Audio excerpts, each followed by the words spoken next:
Assalamualaikum warahmatullahi wabarakatuh. Kembali lagi bersama saya di channel Melisa Haryanti, cerita inspiratif dan kreatif. Nah, kali ini kita di podcast kita datang seorang mahasiswa aktif program studi pendidikan Bahasa dan Sastra Indonesia Universitas Riau.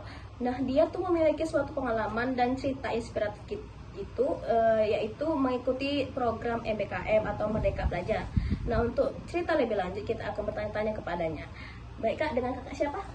Baik, perkenalkan saya Triputri Amanda, salah satu mahasiswa Universitas Riau yang dulunya pernah mengikuti program kampus mengajar angkatan 8 Kak. Berarti tuh kalau boleh tanya nih Kak, waktu kakak ingin mengikuti kampus mengajar tuh apa hal yang pertama kakak tertarik gitu untuk mengikuti program itu? Hal yang bikin saya tertarik untuk mengikuti program itu karena saya ingin mencoba pengalaman baru, menambah pengalaman baru dan juga ingin mencoba pembelajaran selain di luar lingkungan perkuliahan Kak. Nah, di situ tuh saya tuh pertama tuh tahu ada program itu dari teman sekelas saya karena dia mengikuti program kampus mengajar angkatan 7 kalau nggak salah. Nah, di situ dia cerita gimana pengalaman dia selama program kampus mengajar di sekolah penugasannya kan. Nah, dari cerita dia tuh saya tertarik untuk ikut program kampus mengajar. Nah, dan kebetulan juga nih saya kan suka sama anak kecil, saya anak terakhir dan saya nggak punya adik kan, jadi saya ikut program kampus mengajar tuh juga kayak pengen dekat sama anak-anak gitu lah. Jadi saya serasa punya banyak adik gitu kan. Oh, berarti selain untuk menambah pengalaman pengetahuan, kakak tuh karena suka anak-anak banget gitu. Iya, Kak? betul sekali.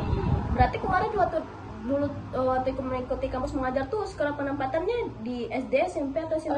Dulu saya mendapatkan sekolah penugasan di SD 147 Pekanbaru.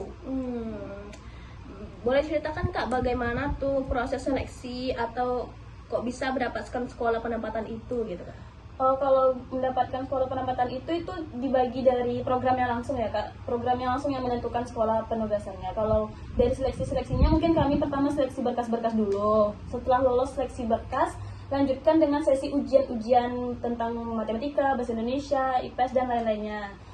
Kalau udah lolos, baru dikasih sekolah penugasan oleh program kampus mengajar ya Kak. Oh, berarti nih kakak nih orang-orang terpilih banget ya Kak? Alhamdulillah Kak, betul sekali. Orang-orang terpilih yang bisa mengikuti program ini. Saya Masya sangat beruntung Allah. kali ya. Dari beribu-ribu orang yang yang daftar, saya salah satu yang lolos. Masya Allah. Lanjut nih Kak, mungkin tuh ada nggak pengalaman-pengalaman yang sangat berharga gitu mengikuti kampus mengajar ini? Ada Kak, waktu saya ikut kampus mengajar tuh ada salah satu peserta didik yang sangat-sangat introvert, pendiam, nggak mau dia gabung bercerita sama teman-temannya. Nah, situ tuh saya coba dekatkan diri saya sama dia, saya coba bercerita sama dia, nanya-nanya gitu kan, nggak komunikasi sama dia. Dia awalnya kayak malu-malu juga, tapi setelah lama-kelamaan dia akhirnya mau bicara sama saya dan dia lama-lama tuh berani juga mau gabung sama teman-temannya, cerita sama teman-temannya, mau maju ke depan kelas menceritakan tentang apa ya, kemarin tuh ada tugas gitu maju ke depan, jadi dia yang maju, dia cerita gitu kan. Awalnya dia nggak mau nangis, tapi lama kelamaan dia berani. Dari situ kayak itu pengalaman berharga banget bagi saya. Dan ada lagi sewaktu saya mau selesai tugas, mau perpisahan gitu kan. Di situ tuh kayak anak-anak itu bilang kayak, Kak jangan pulang dong Kak, jangan di sini aja sampai kami tamat. Itu apalagi anak kelas 5 tuh kayak, Kak tunggulah kami kelas 6 baru Kakak keluar dari SD. Di situ kayak saya senang, serasa kayak dianggap banget di sana gitu kan.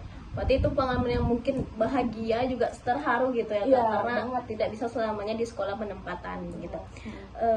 Mungkin bisa diceritakan juga Kak, waktu mengikuti kampus mengajar itu kegiatannya apa saja gitu dan tujuannya tuh di situ tuh untuk apa? Tujuan kampus mengajar ke sekolah-sekolah itu kan lebih tepatnya untuk meningkatkan literasi dan numerasi anak kan Kak. Dan kalau soal tugas-tugas apa yang kami kerjakan sana tuh banyak Kak, nggak cuma di dalam kelas saja, lebih banyak di luar kelas. Seperti misalnya di sekolahnya tuh nggak ada mading, kita buat mading. Di sekolahnya tuh nggak ada game, stata yang ada di lapangan itu kita yang buat poster-poster mengenai literasi numerasi. Kalau di dalam kelas tuh misalnya kita bantu gurunya untuk membuat pembelajaran agar lebih efektif gitu Kak. Kayak gitu sih Kak. Karena program kampus mengajar nih nggak sepenuhnya ngajar. Ngajar tuh kayak cuman misalnya ada gurunya sakit, kita gantikan. Atau ada gurunya berhalangan hadir karena ada suatu hal, kita gantikan, kayak gitu aja Kak. Mungkin proker-proker dalam kelasnya cuma ada 1 atau 3 proker aja. Berarti nih itu perspektif yang salah ya teman-teman. Kalau kampus mengajar bukan sepenuhnya untuk mengajar ya. Iya. Berarti ada tuh tujuan-tujuan utamanya yang diberikan oleh pihak terkait gitu. Kalau untuk mengajar tuh lebih tepatnya di program asistensi mengajar. Itu yang betul-betul mengajar, membantu guru di dalam kelas. Hmm.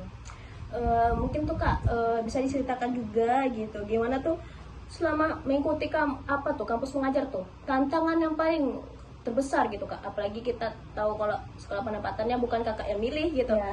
dipilih oleh pihak terkait gitu. Tantangan terbesarnya tuh apa gitu Kak? Tantangan terbesarnya kalau di sekolahnya itu di peserta didiknya sih Kak, karena kan setiap peserta didik memiliki karakter yang berbeda-beda kan, kayak kami harus menyesuaikan nih sama mereka gitu. Jadi supaya kami nggak terlalu pusing atau kayak mana, kami diskusi nih sama guru-gurunya, sama wali kelasnya, gimana keadaan para peserta di kelas, kayak mana si A gitu kan, si B gitu, biar kami pas masuk dalam kelas tuh nggak terkejut, jadi kami paham gitu kan. Terus kalau tantangan lain yang ada di kelompok biasanya tuh perbedaan pendapat. Misalnya kami lagi diskusi mau mengenai proker-proker gitu kan. Yang si A bilangnya ini, si B bilangnya ini. Jadi kan nggak sama gitu kan. Kadang ada yang menerima pendapat kita, ada yang enggak. Nah, di situ tantangan banget untuk kami sesama mahasiswa dalam satu kelompok itu. Oh, berarti nih fun fact juga nih teman-teman, kalau kampus mengajar itu sistemnya tuh berkelompok atau tim gitu, Ya. bukan seseorangan di sekolah penempatan Enggak, begitu ya. betul, Kak. Lanjut tuh Kak, setelah ada tantangan yang terbesar tuh pasti Kakak tuh memiliki setelah kampus mengajar tuh wawasan dan pengetahuan yang baru gitu Kak. Kok bisa diceritakan wawasan itu apa gitu yang bisa didapatkan dari program ini Kak? Kalau wawasan yang mungkin saya dapatkan tuh kayak saya tuh jadi bisa menerapkan ini praktik-praktik pengajaran yang saya pelajarin di perkuliahan. Jadi saya bisa menerapkannya langsung di lapangan di sekolah gitu kan. Itu sih Kak lebih kurang. Jadi saya bisa langsung mempraktekkan langsung di kelas-kelas. Kebetulan Kakak juga dari Oh iya, jurusan dari pendidikan. jurusan pendidikan bahasa Indonesia Kak kebetulan. Lanjut nih Kak, program kampus mengajar ini tentu kan Kakak berada di pendidikan gitu kan, di sekolah penempatan. Ada nggak sesuatu yang mengubah pikiran Kakak gitu, perspektif Kakak tentang pendidikan di Indonesia? Oh ya, dengan saya ikut kampus mengajar ini, saya jadi lebih sadar ternyata masih banyak sekolah-sekolah di luar sana, di pedalaman terutama, tapi di perkotaan juga. Jadi saya lebih sadar ternyata masih banyak dari sekolah-sekolah itu yang membutuhkan bantuan dari berbagai pihak, dan juga ternyata masih banyak keterbatasan fasilitas-fasilitas yang terdapat di sekolah-sekolah tersebut, baik itu di pedalaman ataupun di perkotaan pun juga masih banyak yang membutuhkan bantuan dari berbagai pihak serta fasilitas yang masih sangat kurang Kak. Berarti nih Kak, ditentukan sekolah penempatan juga ada seleksi sekolahnya gitu ya. Berarti beberapa sekolah itu ada yang kurang, baik Iya, literasi, numerasi, tujuan yang Kakak sebutkan tadi. Ya betul Kak. Terus nih Kak, dalam pandangan Kakak tuh bagaimana tuh cara untuk meningkatkan gitu atau membantu meningkatkan kualitas pembelajaran di sekolah penempatan? Lebih tepatnya kalau misalnya kita ikut kampus mengajar ini kan dapat membantu atau menambah tenaga pendidik dalam sekolah itu. Jadi dapat membantu guru-guru dalam proses mengajar di dalam kelas. Selain itu juga kalau kita ikut kampus mengajar kan kita jadi bisa membuat pembelajaran di dalam kelas itu lebih aktif. Jadi para peserta didiknya itu juga tertarik untuk ikut pembelajaran kelas. Jadi di kelas itu jadi interaktif sekali gitu Kak.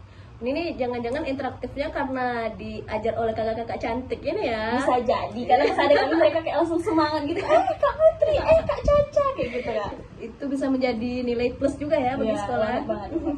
Tuh Kak, tadi Kakak juga menyebutkan bahwa beberapa kali masuk kelas gitu untuk mengajar, menggantikan guru dan lain-lain gitu. Selain transfer pengetahuan nih Kak atau ilmu, ada nggak ke siswa juga membagikan hal-hal lain gitu yang edukatif gitu?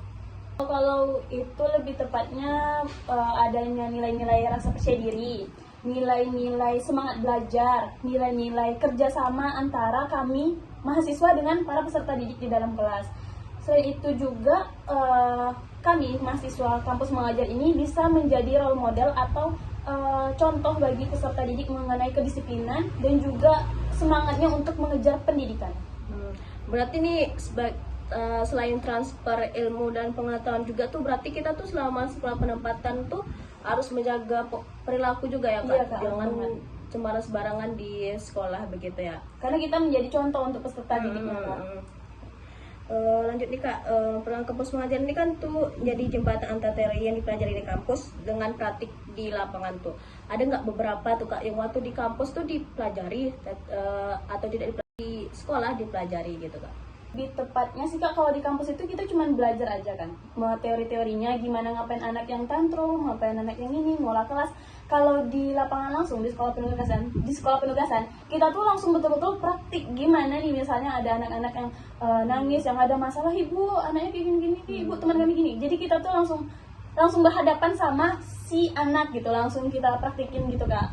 Terus kalau di kelas tuh kayak kita memang betul-betul langsung ngolah kelas kita, nggak aja itu kelas kita sendiri gitu kak. Lebih tepatnya langsung latihan di situ. Kalau di kampus kan kita cuma kayak duduk dengerin, oh kayak gitu, oh ya kayak gitu materinya. Tapi kalau di sekolah kita langsung latihan, langsung praktik gitu kak. Tapi juga teman-teman jangan salah sangka ya, bukan berarti namanya kampus mengajar dan mendapatkan ilmu pendidikan di kampus, tetapi yang bisa mengikuti kampus mengajar juga dari berbagai jurusan gitu ya Kak. Nggak cuma dari pendidikan Iya. aja, ada yang dari fakultas kelautan juga ada, dari hukum juga ada. Berarti nih juga kepada teman-teman, kalau jangan diam hanya di kampus ya teman-teman, cari juga pengalaman-pengalaman di luar kampus, bisa mengikuti program kampus mengajar atau program MBKM lainnya gitu. Betul sekali. Terakhir nih Kak, mungkin ada nggak harapan bagi kakak tuh untuk keberlanjutan program ini gitu Kak, baik untuk diri kakak sendiri, sekolah penempatan, atau tim yang kakak imbangkan gitu? Sebenarnya kan program ini terakhir adanya di kampus mengajar angkatan 8 dan sekarang kan udah nggak ada lagi. Tapi saya berharap semoga kedepannya pemerintah bisa membuat program-program yang hampir sama seperti kampus mengajar, yang mana nanti para mahasiswa itu bisa mendapat pengalaman baru, bisa menambah wawasannya di itu pendidikan, di ruang lingkup pendidikan. Kalau untuk sekolah penempatan sendiri, semoga setelah kami keluar, proker-proker yang udah kami jalankan di situ tetap terlaksana, tetap terjalankan, dan mahasiswa dan peserta didik juga tetap semangat dalam mengikuti pembelajaran di kelas meskipun kami sudah nggak ada lagi. Kalau untuk teman kelompok, semoga bisa saling menghargai lagi selanjutnya, walaupun udah nggak ikut kampus mengajar, mantau di kampus mereka juga ada kerja kelompok, jadi mereka tuh bisa saling menghargai pendapat teman-temannya. Dan untuk saya sendiri, saya setelah mengikuti program kampus mengajar itu jadi makin berani ngomong di depan teman-teman saya yang saya biasanya tuh malu, nggak berani ngomong tuh. Semenjak itu saya berani tampil di depan teman-teman saya dan saya berani berbicara gitu.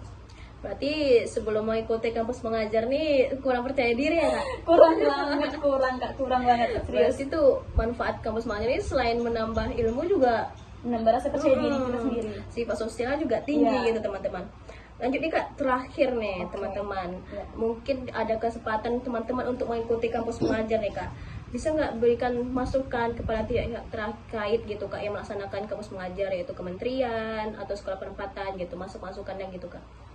Sedikit masukan dari saya, mungkin sewaktu pembagian sekolah penugasan, saya berharap program kampus mengajar ini menempatkan setiap mahasiswa itu mendapatkan sekolah penugasan yang dekat dari domisilinya, dari tempat tinggalnya ataupun dari kos-kosannya. Karena kemarin itu ada teman saya, rumahnya itu menempuh jarak satu jam untuk ke sekolah penugasannya, dan itu pulang pergi 2 jam dia harus pergi ke sekolah penugasannya. Itu saya sangat-sangat kasihan lihatnya. Dan juga ada teman saya yang harus sampai ngekos di dekat sekolah penugasannya karena daerah asli dia itu jauh, rumah tinggal dia ke sekolah itu jauh, jadi dia terpaksa harus ngekos Kak. Itu sih sedikit saran dari saya. Iya, berarti ini kurangnya apa ya, koordinasi di pihak-pihak terkait itu ya, bahwa jarak tuh sangat jauh begitu. Itu Kak, itu tadi kekurangan. Bisa nggak Kak sebutkan kelebihan juga setelah mengikuti kampus mengajar ini Kak? Kelebihannya mungkin ya sama seperti awal-awal tadi, bisa menambah ilmu pengetahuan bagi para mahasiswa yang mengikuti program kampus mengajar, dan juga menambah biaya hidup. Fun fact juga bahwa kampus mengajar nih memiliki atau mendapatkan biaya gitu Ya, ya Kak, BPH. biaya hidup gitu kepada yang melaksanakan programnya. Nah nih teman-teman, sangat inspiratif sekali ya cerita dari kakak yang salah satu alumni kampus mengajar angkatan 8. Nah untuk cerita-cerita inspiratif selanjutnya tunggu saja di channel saya. Sekian dari saya dan kakak Tri Putri Amanda. di cerita kali ini. Assalamualaikum warahmatullahi wabarakatuh. Bye-bye.